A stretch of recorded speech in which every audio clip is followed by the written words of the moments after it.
തന്തയില്ലാത്തവൻ കോവിലകത്തെ തമ്പുരാട്ടിക്കുട്ടിക്ക് വിവാഹത്തിന് മുമ്പ് പറ്റിയ നാണം കെട്ട തെറ്റ് ഭ്രൂണഹത്യ തീർക്കാമായിരുന്നില്ലേ? അല്ലെങ്കിൽ പിറന്ന് വീണപ്പോ കഴുത്ത് ഞെരിച്ച് കൊല്ലാമായിരുന്നില്ലേ? നദിയിൽ ഒഴുക്കുകയോ തീവണ്ടിപ്പാളത്തിൽ ഉപേക്ഷിക്കാമായിരുന്നില്ലേ? എന്തുകൊണ്ട് ചെയ്തില്ല? മഹാമനസ്കത, മനുഷ്യത്വം. ഭിക്ഷ കിട്ടിയതാണെന്നറിയാത്ത പൈതൃകത്തിന്റെ പേരിൽ അഹങ്കരിച്ച ഞാൻ വിഡ്ഢിയായി. ദാനം കൊടുത്തു മാത്രം ശീലിച്ചവന് ഈ ജന്മം പോലും ഒരാളിന്റെ ദയായിരുന്നു എന്നറിയുമ്പോ ഇതെന്റെ മരണമാണ്.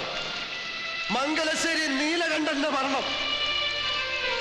ആവശ്യത്തിനും അനാവശ്യത്തിനും ഞാൻ എടുത്തു പറഞ്ഞൊരു പേര്, എന്റെ അച്ഛന്റെ പേര് എന്റെ നാവിന്റെ തുമ്പിലിരുന്ന് പൊള്ളുകയാണ്.